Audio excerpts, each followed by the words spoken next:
Hello students.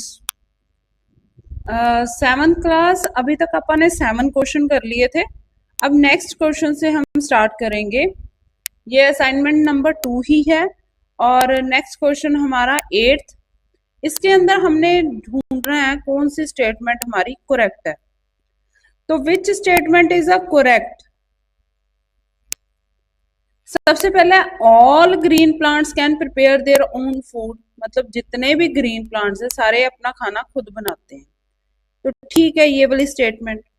फिर most of animals are autotrophic. Autotrophic मतलब क्या होता है, जो अपना खाना खुद बनाते हैं। ठीक है, दैट इज अ ऑटोट्रोफिक। तो ये गलत है। नेक्स्ट है photosynthesis does not require carbon dioxide. जो फोटोसिंथेसिस है उसके लिए रिक्वायर मतलब जरूरी कार्बन डाइऑक्साइड जरूरी नहीं है। ये भी गलत है क्योंकि हमारी फोटोसिंथेसिस स्टार्ट ही कार्बन डाइऑक्साइड की वजह से होती है, कार्बन डाइऑक्साइड वाटर की वजह से। फिर oxygen is release during a photosynthesis, और फोटोसिंथेसिस में ऑक्सीजन जो है वो रिलीज होती है, निकलती है। ये हो गए दो। मतलब हमारा ऑप्शन क्या होना चाहिए, A and D. A and D आपका क्या है, आंसर है।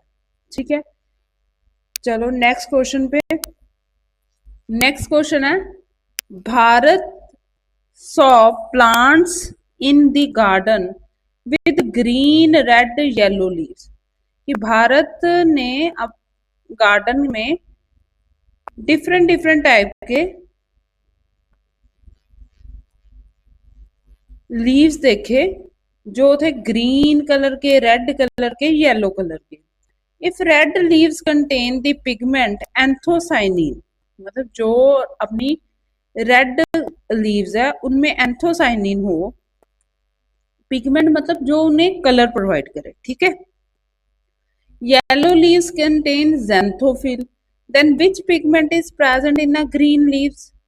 तो पिगमेंट कलर प्रोवाइड करती है, तो इसमें कौन सा आंसर होगा, कोई भी नहीं ना। एंथोसाइनिन, एंथोसाइनिन किसका कलर प्रोवाइड करा रही है, रेड लीव्स में। xanthophyll किस में कलर प्रोवाइड करा रही है, येलो लीव्स में। जिब्रेलिन, ये बच्चे एक प्लांट का हार्मोन होता है, जैसे हमारे अंदर हार्मोन्स होते हैं बड़े होने के लिए, वैसे उनके अंदर भी हार्मोन्स होते हैं। और अपना आंसर आएगा नन ऑफ द अबव। क्यों नन ऑफ द अबव आएगा, क्योंकि green plants, green leaves green किसकी वजह से होते हैं, तो ग्रीन लीव्स ग्रीन होते हैं क्लोरोफिल की वजह से। किससे होते हैं, क्लोरोफिल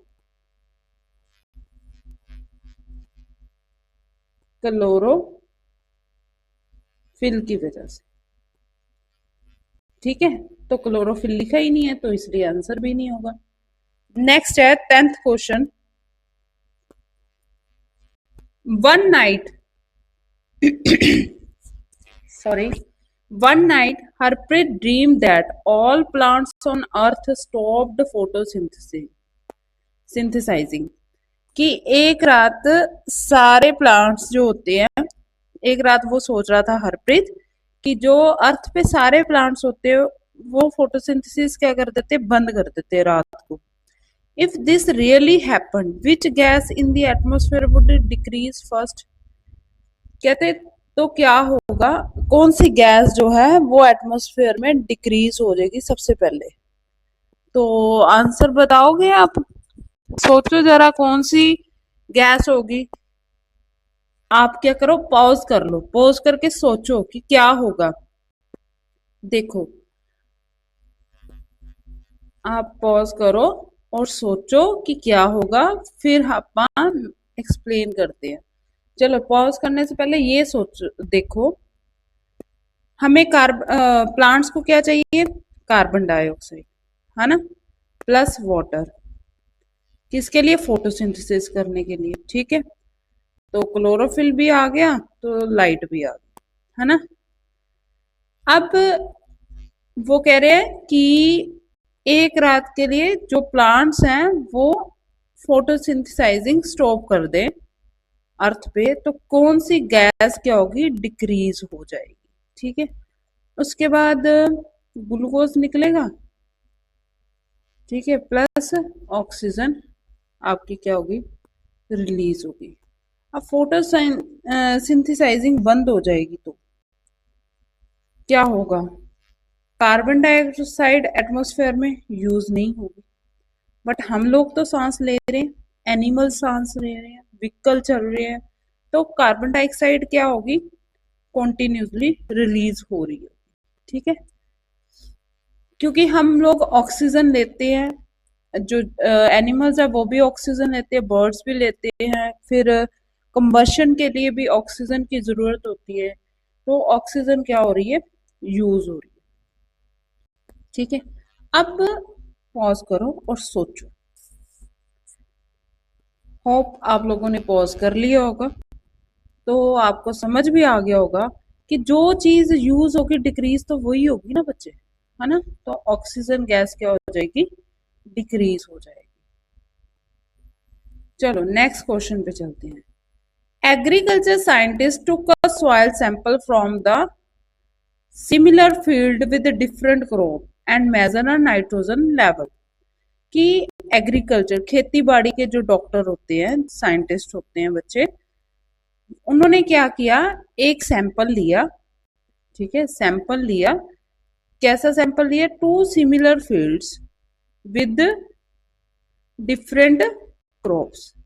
दो सिमिलर फील्ड्स हैं, खेत जो है दो सिमिलर हैं, पर उन दोनों में क्या है? अलग अलग क्या लगी हुई है? क्रॉप्स लगी हुई है। मेजर नाइट्रोजन लेवल, और नाइट्रोजन लेवल मेजर किया। ठीक है, तो कौन कौन सी क्रॉप है? देखो, जो ए फील्ड था उसके अंदर लगी हुई थी वीट। वीट है नॉन लेग्यूमिनोसी। ठीक है, नाइट्रोजन कंटेंट उसमें कितना था? 20। बी जो है वो मूंग दाल है, पल्सीज है, लेग्यूमिनोसी, और कितना नाइट्रोजन कंटेंट? 35। अब इसके जैसा क्वेश्चन ही हमने पहले किया है। ठीक है, अब अपन नेक्स्ट क्वेश्चन और पढ़ते हैं, आगे क्या कहता है। What conclusion can you draw? तुम इसमें से क्या रिजल्ट निकालोगे? तो wheat increase nitrogen more than moong dal. जो वीट है, जो कनक है, वो ज्यादा नाइट्रोजन रिलीज करती है मूंग दाल से। Moong dal increase nitrogen more than wheat. Both increase in nitrogen equally. अगर दोनों इक्वली नाइट्रोजन रिलीज कर रही होती तो ये 20-35 का डिफरेंस नहीं आता। ठीक है, या फिर नन अबव। अब आप लोग आंसर मुझे बताओगे कमेंट के अंदर कि कौन सा आंसर ठीक है, कौन सी स्टेटमेंट ठीक है। ठीक है, मैं वेट करूंगी, कमेंट में आंसर जरूर बताना। चलो next question, assertion reason. Assertion कह रहा है एक स्टेटमेंट आपको एक स्टेटमेंट देगी, ठीक है, और रीजन आपको उसी स्टेटमेंट का भी हो सकता है, डिफरेंट भी हो सकता है। ठीक है, तो बताना आपको। Green plants make their food from green plants are autotrophic. Green plants make their food from sunlight, oxygen, nitrogen. तो हमारा रीजन क्या है? गलत है। जो हमारी असर्शन क्या है? ठीक है। तो चलो पढ़ते हैं हम। तो पहली ऑप्शन है both A and R true and R correctly explain. गलत है। Both A and R true but R does not explain, वो भी गलत है। A is true, R is false. सही है ना? ए ट्रू है और आर क्या है? फॉल्स है। तो आंसर हमारा आएगा थर्ड। नेक्स्ट है plant a and plant b were kept in the sunlight for 6 minute. 6 minute के लिए प्लांट ए, एक गमले में एक प्लांट था जिसको प्लांट ए कह दिया, दूसरे गमले में दूसरा प्लांट था जिसे प्लांट बी बोल दिया। उनको सनलाइट के नीचे रखा गया कितने मिनट के लिए? 6 मिनट के लिए। Plant A release 12 ml oxygen and plant B release 18 ml oxygen. ठीक है, in which plant photosynthesis is higher? किस प्लांट के अंदर फोटोसिंथेसिस हायर हुई होगी? सोचो सोचो सोचो, जल्दी जल्दी सोचो, कौन से प्लांट में ऑक्सीजन ज्यादा होगी? सोचो सोचो, दिमाग पे जोर लगाओ, कौन से प्लांट में ऑक्सीजन हाई हो गई? तो बच्चे जिस प्लांट के अंदर फोटोसिंथेसिस हाई होगी उसी प्लांट के अंदर ऑक्सीजन भी क्या होगी? हाई रिलीज होगी, क्योंकि कार्बन डाइऑक्साइड यूज होगा तो ऑक्सीजन भी तो निकलेगी ना। क्लियर? तो प्लांट बी के अंदर ऑक्सीजन क्या होगी? ज्यादा यूज होगी। ठीक है, चलो next question 14th। Plant A and B were kept in sunlight for 6 minutes. Plant A released 12 ml oxygen and plant B 18 ml. In which plant is the leaf area smaller? अब उन्होंने leaf area के बारे में बात कर ली। ठीक है, देखो एक मान लो हमारे पास जो लीफ है वो इत्तू सा है। ठीक है, लगी समझ? और एक लीफ जो है वो हमारा इतना बड़ा है।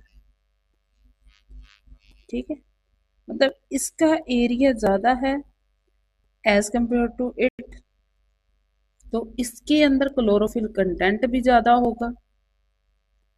क्लोरोफिल कंटेंट ज्यादा होगा तो इसमें अपने फोटोसिंथेसिस भी ज्यादा होगी, तो फोटोसिंथेसिस ज्यादा होगी तो ऑक्सीजन भी ज्यादा रिलीज होगी, तो आंसर हमारा प्लांट बी होगा। लास्ट क्वेश्चन आ गया हमारा 15th। Harpreet kept a plant in darkness for 24 hours for an experiment। Harpreet ने एक एक्सपेरिमेंट के लिए क्या किया? जो प्लांट था उसको 24 घंटे के लिए अंधेरे कमरे में रख दिया। Which statement is about the stomata is correct? तो स्टोमेटा के लिए कौन सी स्टेटमेंट सही होगी? Stomata remain open 24 hours to absorb more air. Since photosynthesis does not occur, stomata remain closed. No effect on stomata. Stomata enlarge to absorb more air. तो पहली statement का मतलब है स्टोमेटा जो है 24 घंटे ओपन रहेंगे, खुले रहेंगे। सेकंड है फोटोसिंथेसिस नहीं होगी तो स्टोमेटा क्लोज हो जाएंगे। तीसरा कहता है कि स्टोमेटा पे कोई इफेक्ट नहीं आएगा। चौथा है stomata enlarge to absorb more air. जो स्टोमेटा है वो अपने आप को और बड़ा कर लेंगे ताकि ज्यादा से ज्यादा एयर एब्जॉर्ब कर सके, तो आंसर हमारा होगा सेकंड। ठीक है, चलो ये हमारी सेकंड असाइनमेंट खत्म हो गई।